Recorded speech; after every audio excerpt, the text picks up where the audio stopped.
Tuum et crebuntore. Oremus Deus qui corda fidelium Sancti Spiritus razine docuisti da nobis iniorem spiritu recta sapere et de eius semper consolatione godere per Christum Dominum nostrum. Amen. Sede sapientiae. Ora pro nobis. In nomine Patris et Filii et Spiritus Sancti.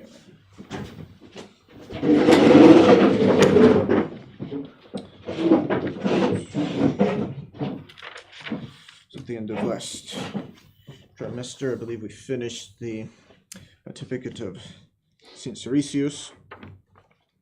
So now we're going on to the pontificate of St. Anastasius I. He was raised to the pontifical throne, so became pope on the 26th of November, 398 AD. So we're getting to the end, very close to the end of the 4th century here. We need to get to the year 600 by the end of the academic year, so good progress. I say St. Jerome styles the new pontiff a man, so styles him, characterizes him, a man of most rich poverty and endowed with apostolic zeal. So, given the fact that he is now canonized, we can safely conclude that St. Jerome was right about that. St. Jerome was pretty reliable anyway. And now we have the infallible decree of the Church that St. Anastasius I is indeed a saint. So, tradition ascribes to this pope a decree by which the entrance to holy orders is closed against those who are affected with any bodily blemish. So any notable physical deformity is an impediment to the priesthood, and that is still true. It's a matter of, Darras explains it, that the Catholic priesthood may not be treated less honorably than that of the old law, which multiplied the precautions to be observed in the choice of its ministries. Another regulation was aimed at the reform of an abuse which was creeping into the churches. So we'll get to that in a second, but indeed, that is to this day in canon law an impediment. Somebody who is notably physically deformed, that would cause any kind of the order populi is actually the term that is used by the laws of the church to indicate that which must be guarded against, because of which obligation to guard against that those who are affected with some significant deformity are barred from receiving the priesthood. That it would nobody should be shocked, in other words, at the physical form of the priest saying mass. Most of all that. But that is the center, the most important act on earth, the most important act of the priesthood, the most important thing the priest does, in which he is the most physically visible at the altar, of course. And so there must not be any reason for people to be shocked or horrified or in any way scandalized by the appearance of the priest at the altar. And so, indeed, somebody who's deformed in some notable way, in some way that would cause that scandal, may not receive the priesthood. So St. Ambrose, for example, whose merciful charity yielded only to a stern sense of duty or justice, strictly withheld holy orders from a young cleric who had one shoulder more prominent than the other. So it's somebody whose appearance was clearly somebody thrown off, considered abnormal as a result of that, was not allowed to receive holy orders. Imagine seeing a priest who's a hunchback, for example. He would not be edified by that. It might be a saint. It is not to cast doubt anyone's sanctity. It just has nothing to do with that. It simply means that there must be as little reason as possible for anybody to take scandal from any aspect of anybody invested with the priesthood.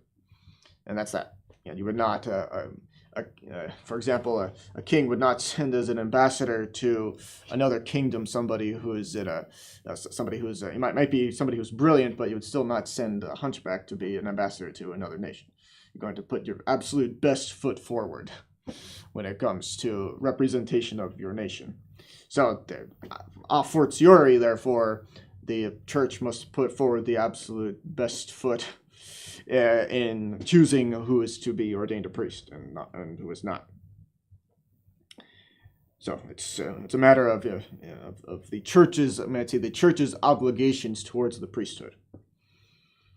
That some must be excluded from the priesthood for no reasons that are having to do with sanctity or even reasons that are their own fault in any way. Just That must be done. It might be that that person could live the life of a slightly religious, but just not be allowed to receive the priesthood. Another regulation aimed at the reform of an abuse, which is creeping into the churches. Foreign clerics or monks were being ordained priests in the church where they happened to be at the time without the consent of their bishop. So they would go out of their diocese or leave their monastery for whatever reason and would go and be ordained by some other bishop in some other place without the consent of the bishop of the diocese in which they were. And that is an abuse. So foreign in that sense. Might be in the same nation, but foreign to the diocese. So that's what we're talking about here. Saint Anastasius, Pope Saint Anastasius, forbade, not to be confused with Saint Athanasius, Saint Anastasius forbade any such ordination unless authorized by a letter bearing the signature of the bishop to whom the candidate was subject and who alone had authority over him. So it's not as though it was impermissible, completely impermissible, that some other bishop other than the bishop of the diocese ordain priests for that diocese. It was okay for the bishop of that diocese to give permission to another bishop to do that ordination if he had a reason to. But the point is that the permission of the bishop of the diocese had to be secured first, because the bishop of that diocese has the right to decide who is to be a priest in that diocese and to ordain those priests himself. He has the right to do that. And if he says, no, I don't want this person ordained for this diocese, then that's it. That cannot be forced on him. So that person cannot leave and come back and say, oh, by the way, I'm a priest now. You have to give me a position in your diocese. No. In order to forestall, obviously, nobody can impose himself that way on his bishop, but he shouldn't even be allowed to come back and say, oh, I'm a priest now. So you're my subject. It's true. The bishop is truly the pastor of his diocese. He is. It's even a little bit more than the position of an apostolic vicar, who's a personal agent of the Pope. It's more than that. So the bishop of the diocese has the right to decide who in his diocese is to be ordained and not. If he decides I don't want this person ordained, or at least I don't have a position for him in my diocese, so I can't ordain him, he could potentially, even if he might be say this candidate is worthy, it's just I can't take on any more priests right now for whatever reason. He in some sense didn't make the cut. But he might not. I'm not saying he's disqualified. It was possible for such a cleric to be incardinated in another diocese. And that was a whole procedure for that. That's all regulated by canon law. Had to have the agreement both of the bishop of the diocese to which he was going and the bishop of the diocese from which he was going. If he was already a cleric and incardinated, conceivably he could just, before even beginning his seminary training, just move to another diocese where there were more openings, so to speak. That was also possible. But if he was already incardinated and wanted to move from one to another, there's a whole procedure to be followed. So you see clearly here that nothing in the church is left to the imagination, which is amazing considering the excellent, I would say perfect balance in the laws of the church between making sure that everything is regulated, on the one hand, the way it needs to be, make sure that there's no room for abuse, and on the other hand, not allowing the laws of the church to be in any way oppressive. Yet everything is an amazing and just truly, really, even awe-inspiring wisdom manifested by the church in maintaining that perfect balance between everything well managed and nothing oppressive. And considering the numbers of Catholics that were thriving in the church before Vatican II, it's absolutely amazing that the entire church could be ruled by such a small number of people, all things considered, in proportion to the billions of members of the church. Is amazing the comparatively tiny number of people who are able to manage the church and how well it was managed according to such a thin set of rules, all things considered. The Code of Canon Law, that's amazing. You can carry around a copy of the official Codex Juris Canonici, first promulgated in 1917. You can carry that around in one hand very easily. And that was according to that set of rules that the entire church was governed. That was it. And can compare that to how how many volumes there are of federal law to this day. If anybody can even keep track of just how voluminous that is. So what we're looking at here is the real origin of the demissorial letters. That's what they're called. Those are the letters that must be approved, must be published, put out, signed by the bishop of the diocese if he's allowing one of his subjects to be ordained by some other bishop, either in the diocese or elsewhere. He has to put out a written permission for that. St. Anastasius also decreed that during the reading of the gospel, the priests should stand, that their attitude might express the respect due to the good tidings which brought salvation to the world. This custom has also become general in the church. So you see just how ancient are so many just everyday things that Catholics do to this day. Things that traditional Catholics do, how many of those go back to well over 1,000 years ago? That's right here. We're looking at the end of the 4th century, the beginning of the 5th century AD. That's a millennium and a half ago, plus. What's considered even more than that. In the grand scheme of things, not greatly more than that, but still, 1,500 years after the year of the death, the departure from this world of St. Anastasius, that was 1902. That was 1,500 years after the death of St. Anastasius I, 1902. And that's how we think of that now as being a long, long time ago.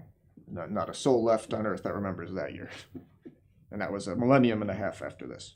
That's the first institution of just take something that you don't even think about.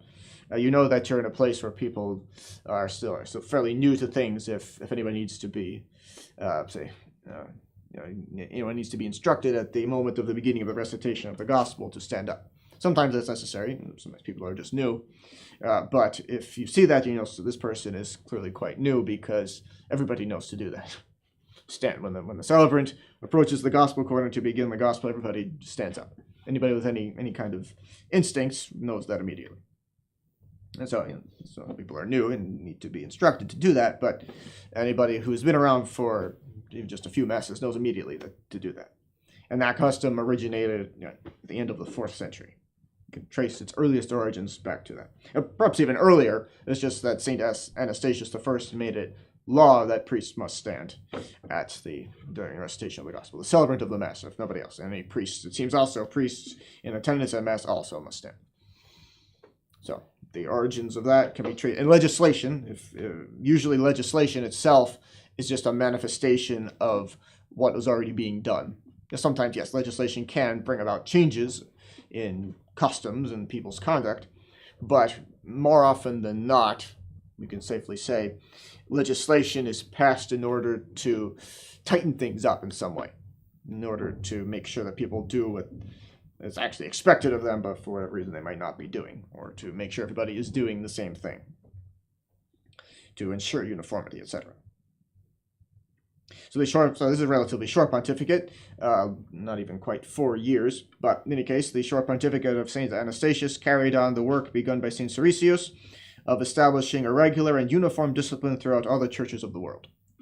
So you see, this is obviously a long time in development, the exact discipline of the church.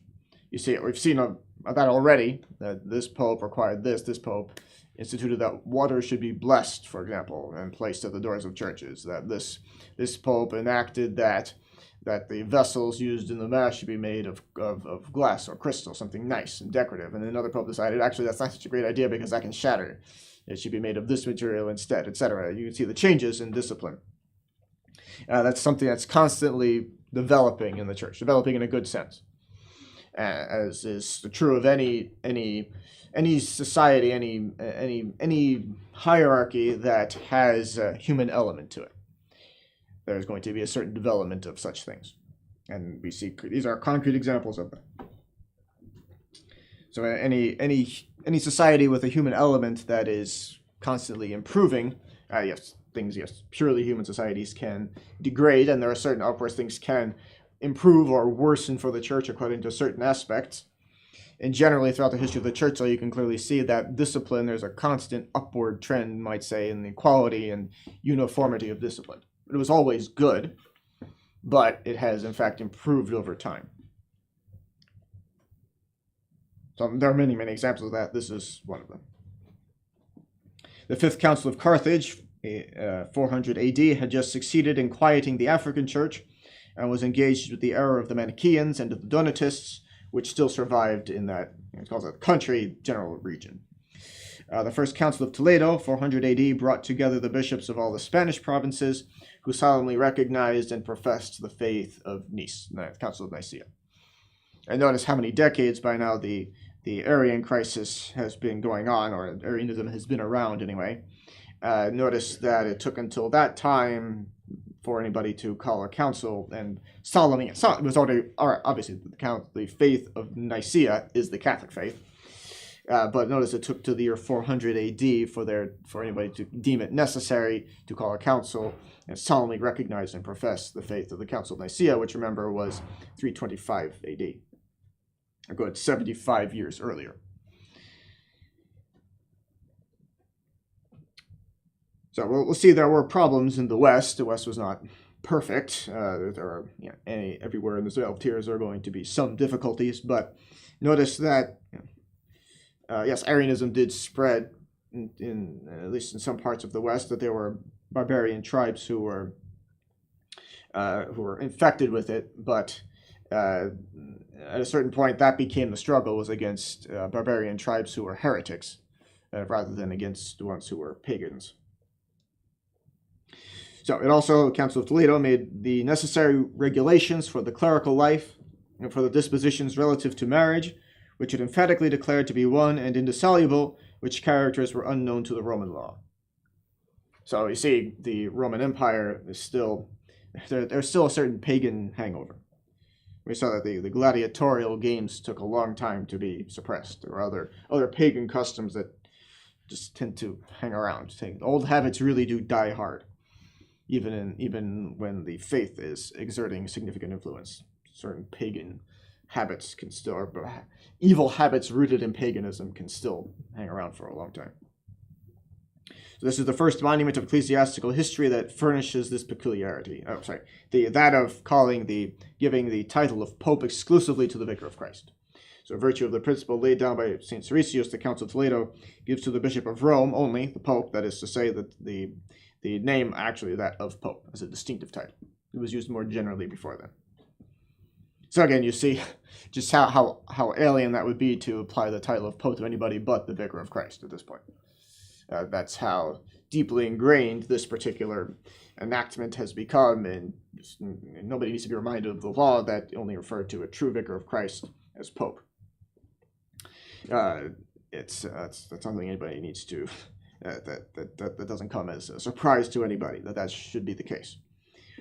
So that's, this was laid down at the beginning of the 5th century, right at the very beginning of it.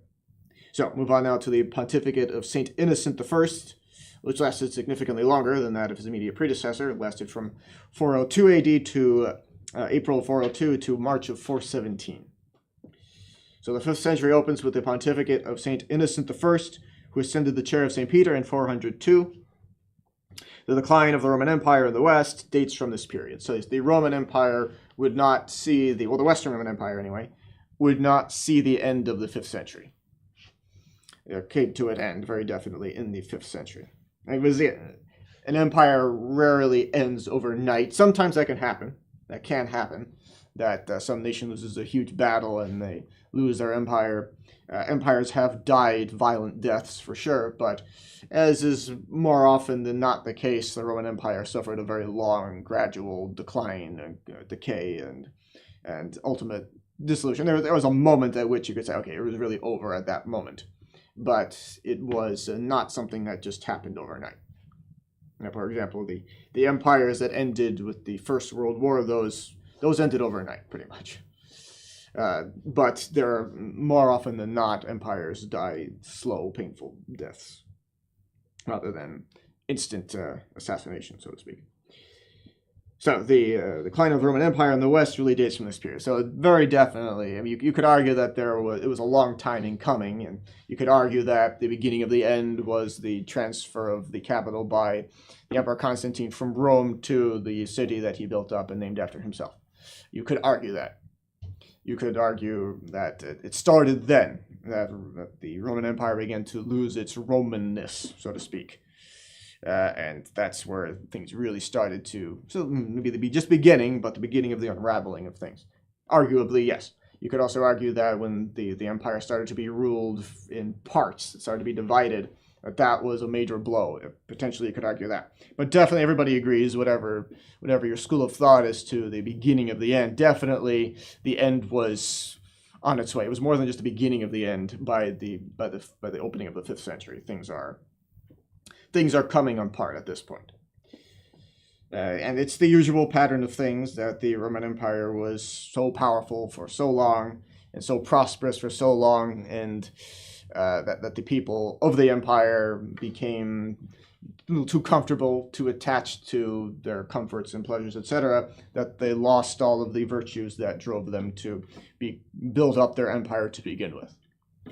That's the story of most empires, most once great nations that come apart, that lose their whatever form of greatness they had, and whatever aspects, according to whatever aspects they had greatness, they lose it more often than not, precisely in a sense as a result of their greatness, that they build up such power and wealth that they become their own worst enemy, become so attached to that comfort that comes with all of that, that they don't want to fight wars anymore. They don't want to. They lose their whatever virtues they had, natural or otherwise, they lose. So they might become attached. In other words, vice, too much luxury and comfort from too much prosperity for too long gives rise to vice. And vice, of course, most of all, sin, habits of sin. That's the worst aspect of it. Nobody has any supernatural virtue anymore. That's the worst aspect. But vice has many evil effects in the natural order as well. Many effects. Many evil effects in the natural order. And so it can become such a problem that whole nations collapse under the weight of it. And that was certainly the Roman Empire collapsed under the weight of that.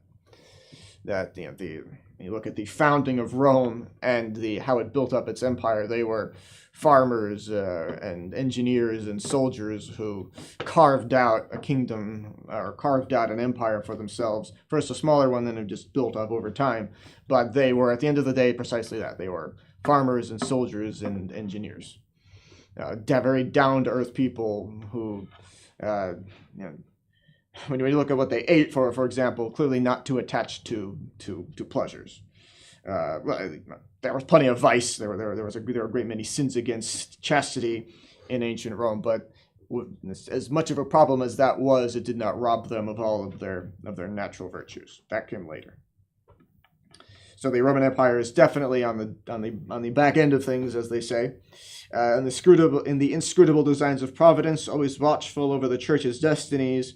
All things were so disposed that in the downfall of the old world, the power of the Pope and of the bishops should alone remain standing amid the universal wreck. And so, in fact, that was very much the case when the influence of the empire began to recede and the Roman legions became less and less effective and then started retreating, abandoning various former provinces of the empire. The only thing left standing, providing any kind of semblance of order, was the church. So bishops became the de facto temporal rulers of their dioceses, as well as not only the spiritual heads, but also de facto the temporal rulers, just because there was nobody else to do it. They didn't want to have to do that, but generally speaking, but they had no choice. They had to. In order to have any chance of providing for the spiritual welfare of the souls in their care, they had to provide also for their temporal welfare. So the barbarians breaking in upon the Roman Empire at every point, everywhere meet in the religion of Jesus Christ, a moral power far higher, more imposing, more commanding than that of arms. The authority of the Roman pontiff rises simultaneously with the fall of the Caesars. The victor and vanquished kneel together before the conquering cross, and under the band of the Vicar of God on earth. Banner of the Vicar of Christ on earth. So obviously it was ultimately the church that ended up civilizing those barbarians who overran the empire, who took it down. The empire had its time. The Roman Empire had its time in the sun, as most nations do. Had its time in the sun, and then retired after that. The barbarians, they are these energetic, fiercely warlike barbarian hordes whose warlike qualities now exceed that of the Romans. That overruns the Roman Empire, and they end up forming their own nations in the former provinces of the Roman Empire, renaming those provinces after themselves. The Franks, for example, for whom France is named. That was the name of a particular tribe that overran the Roman province of Gaul and dominated all of the older Gallic tribes. So you can still see there are differences among the French from different regions, and you can see where there's more clearly more Roman blood in this area as opposed to other areas. Something you could look into on your own if you're interested in that, but you can more or less see, based on that, again, those lines have certainly become more blurred with time, but you can still see, with broad strokes at least, where different tribes came in, into France, for example, and where they set up versus where they perhaps had less influence and where there was still a greater population of Romans or of Roman-aligned tribes, etc. But in any case, those barbarians, they were pretty barbarous. They overran all of the Roman Empire, and it was the church that remained again and civilized them, and ultimately, through the influence of the faith, forged the nations of Western Europe. That became the height of civilization. At this time, civilization, the height of that is still in the East. That's why the capital was set up in Constantinople, to be closer to the center of civilization. Obviously now, that's all in ruins. There's Constantinople, now referred to as Istanbul, is still there, but even that, in comparison to the capitals of the nations of Western Europe, pales in comparison. So through the influence of the faith, those barbarians not only civilized, but forged the very height of civilization. From former barbarian tribes were drawn the not only the civilized nations of Western Europe, but the height of civilization ever reached on this earth. It's far surpassing anything produced by ancient Greece or ancient Rome. So the authority of the Roman pontiff, we said, the indissolubility of the marriage tie and the rules of penance were laid down in accordance with the constant and invariable tradition of the Church. Africa, still ravaged by the violence of the Donatists, earnestly begged the help of the Roman pontiff. 3 councils had met at Carthage to consider the means of obtaining peace, and now those are in 402, 404, 408 AD. But the Holy Pontiff's care was now chiefly called to the religious state of the Eastern Church, so the Church in the East. And this is, of course, still centuries before there was any sense, any push for schism. Everybody everywhere who claims to be Catholic acknowledges the supremacy of the Roman Pontiff. Yes, there are problems, there are heresies, but everybody acknowledges that is the Bishop of Rome who is the Vicar of Christ on earth.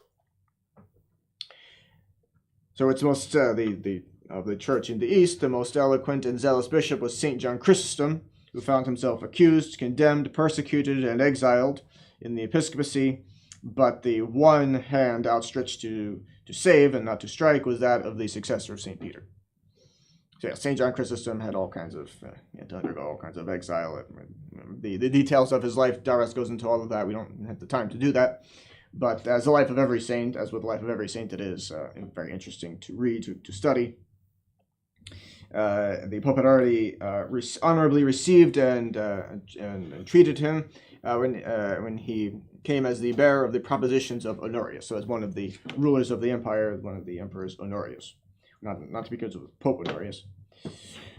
Men were becoming accustomed to see the majesty of the sovereign pontiff rise superior to the din of arms, and the church came forth triumphant from this first invasion, which was to last from Alaric to Odoacer.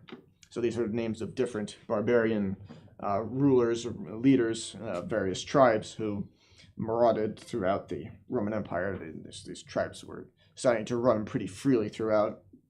And in previous centuries, the Romans were the ones pushing the frontiers of in their various provinces fighting wars to expand the empire. Now those tribes are inside the empire and running fairly free at this point. They're definitely, there's some pushback. It's not as though there's no resistance, but they are able to get into the empire. This Alaric would actually sack Rome itself. So the colossal fabric of the Roman Empire could not crumble into ruins without awakening an echo that shook the world. The heathens attributed these unequal disasters to the anger of the gods and held that the religion of Jesus Christ was answerable for the humiliation of the capital. So, there are definite evils befalling Roman Empire at this point. Mainly in the West. The East has its problems.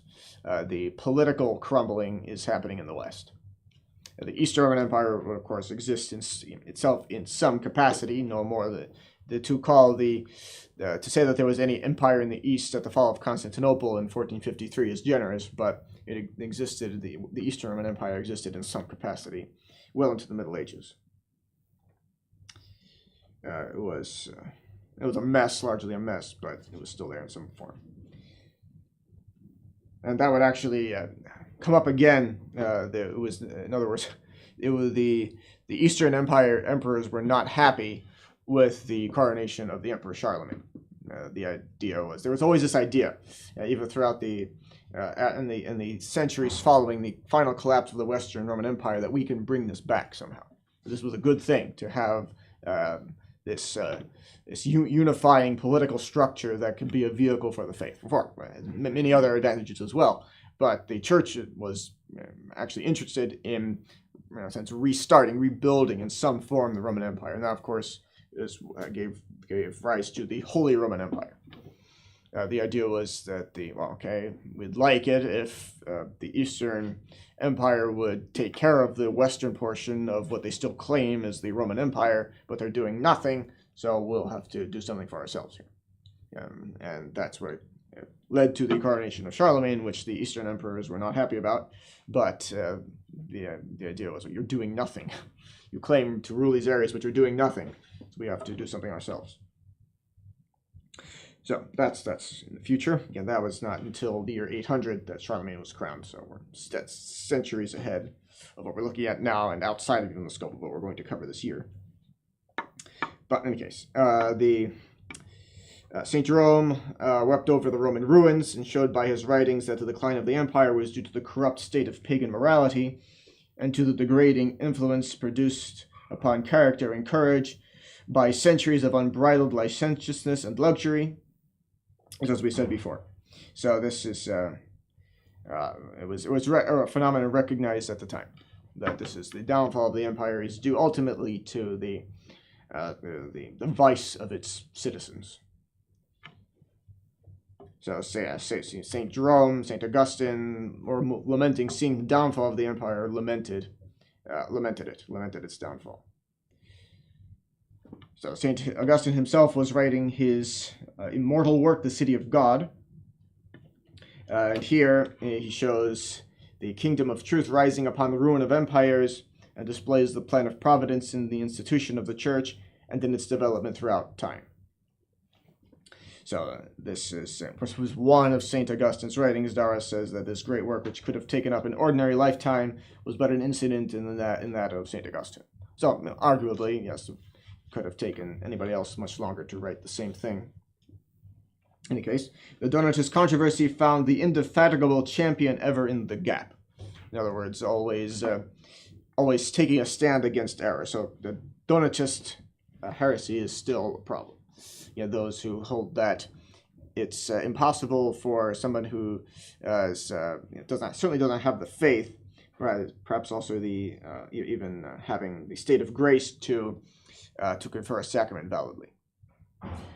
So that's what we're dealing with in this instance.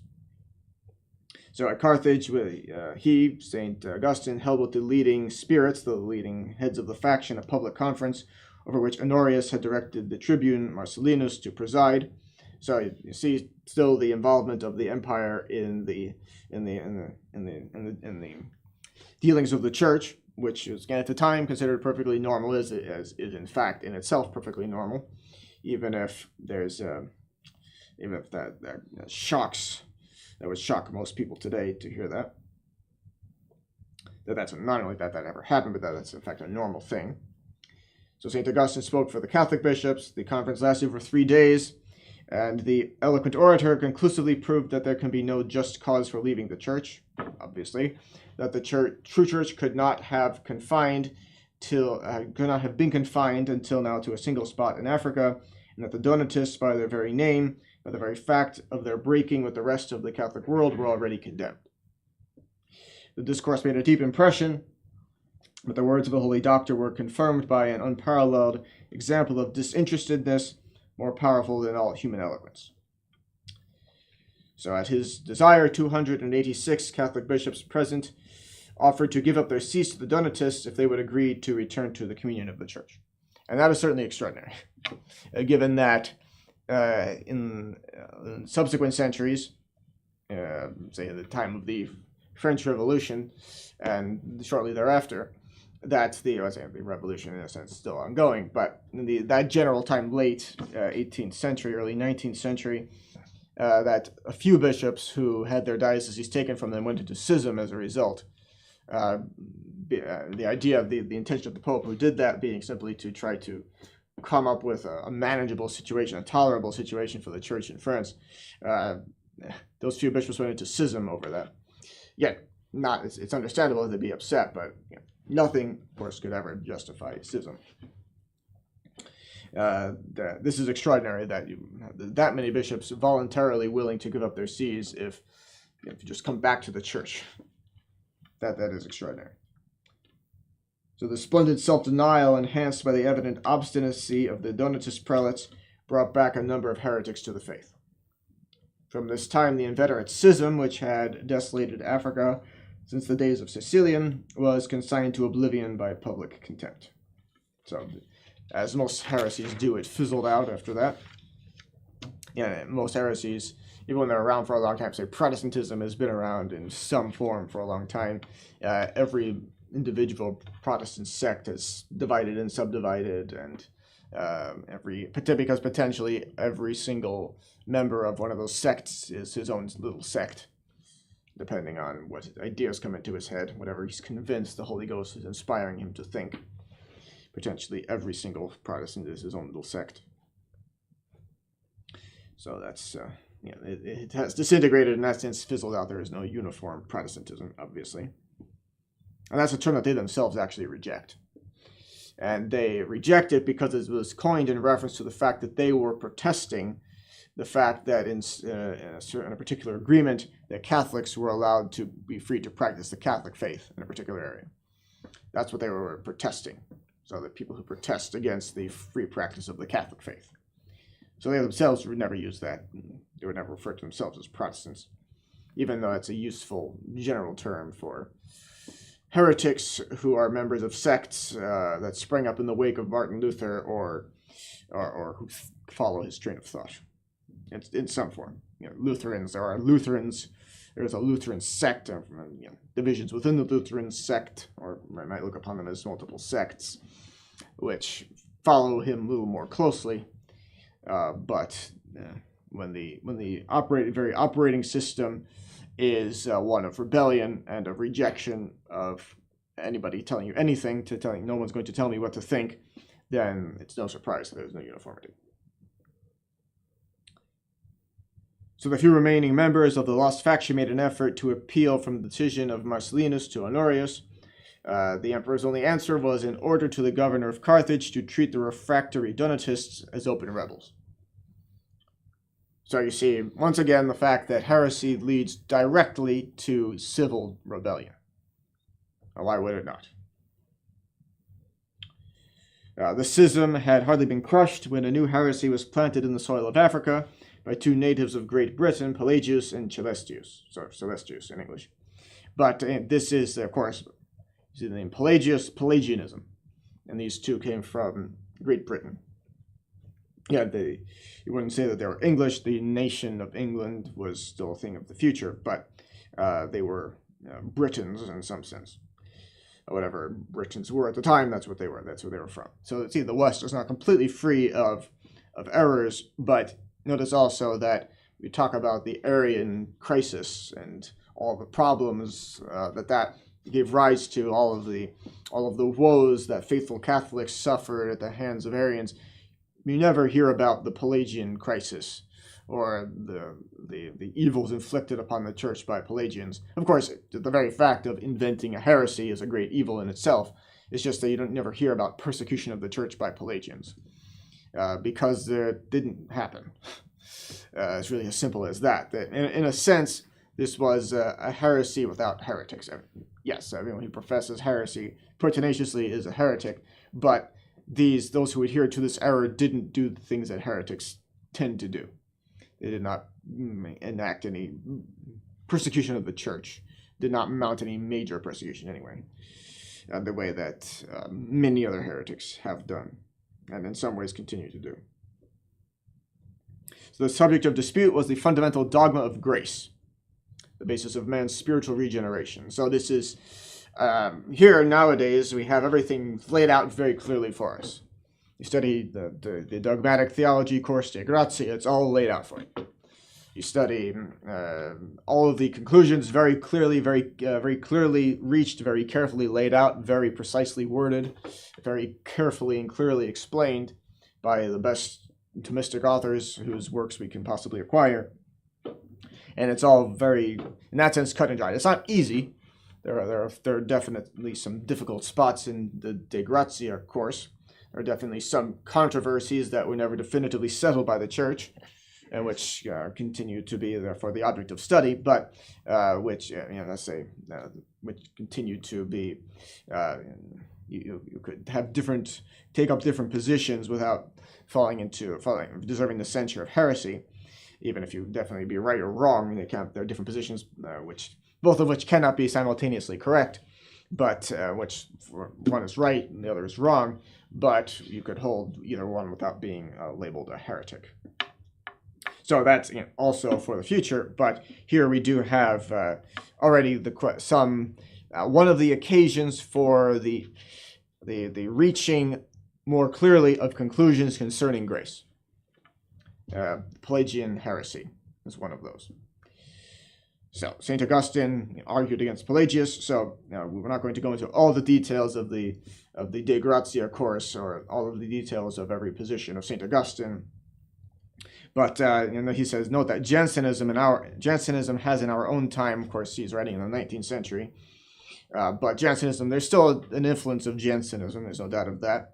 Jansenism in our own time once more has called attention to this question, that of grace, so we can understand the difficulty of treating it with theological precision, rigor, and completeness. And also, we might add to that the question of Molinism. The typically Jesuit position on grace as opposed to the Thomistic position. And in that context, yes, the term Pelagian does sometimes come up. That at a certain point, a pope had to step in and say, don't call each other heretics. But the Molinists typically tend to accuse the Thomists of being Calvinistic, and the Thomists tend to say that the Molinists are Pelagians. They say that they tend to, or forbidden to, by a pope who said don't do that, but there's still definitely a tendency to it. It's not true, and the short version is that Molinism is very definitely wrong, and that the Thomist position is definitely correct, and definitely also, therefore, clearly could not be Calvinistic, which is condemned by the Church, Calvinism.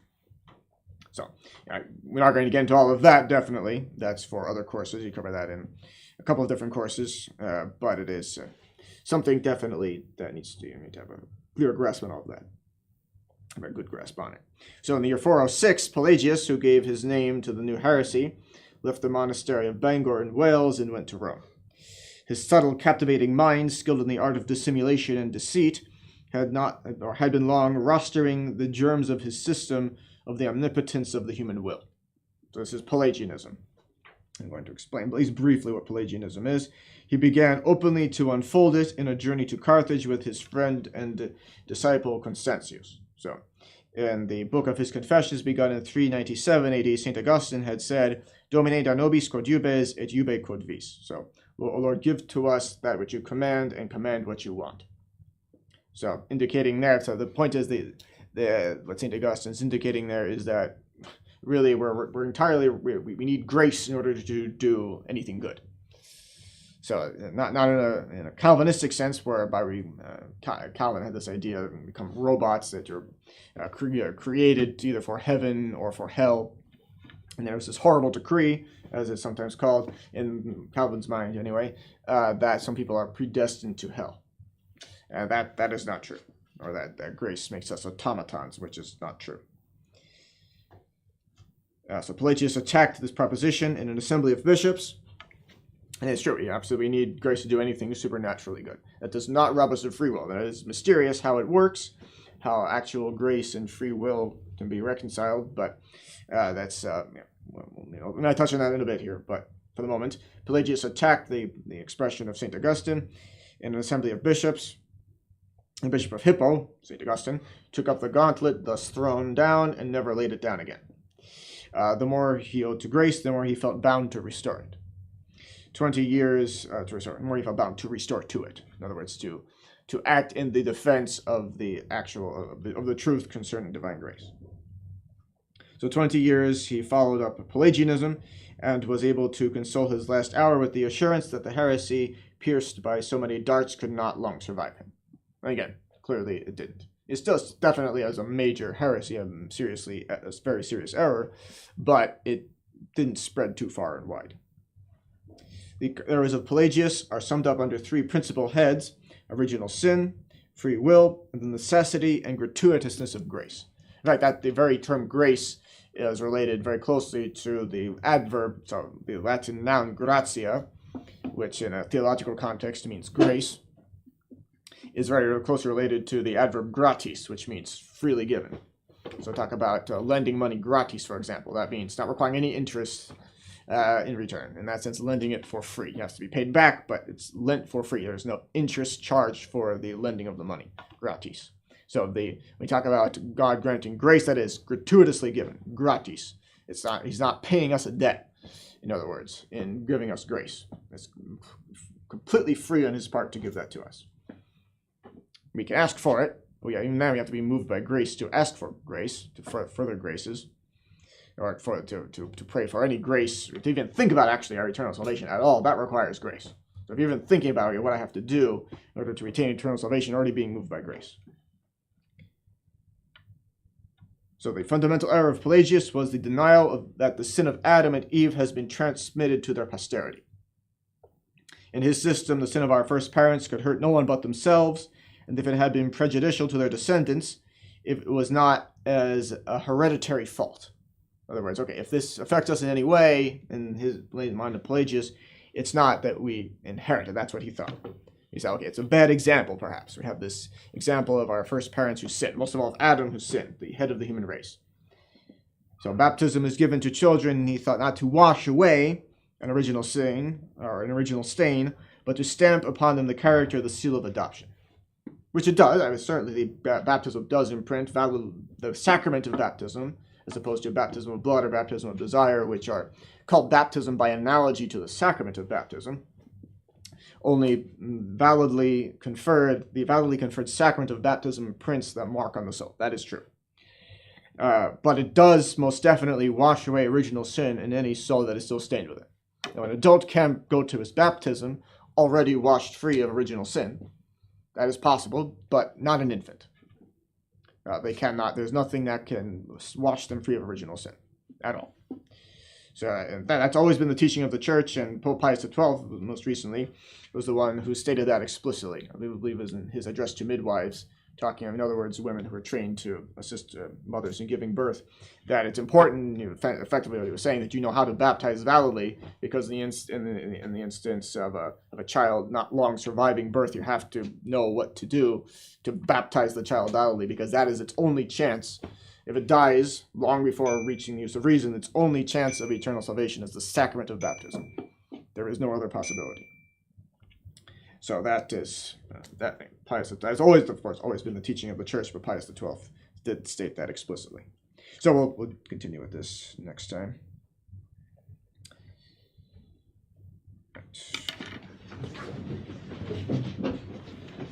In nomine Patris et Filii et Spiritus Sancti. Amen. Sub tuum presidium confugimus sancta Dei genitrix, nostras supplicatione et despicias in necessitatibus, sera periclis cunctis libera nos semper, Virgo gloriosa benedicta. Amen. In nomine Patris et Filii et Spiritus Sancti.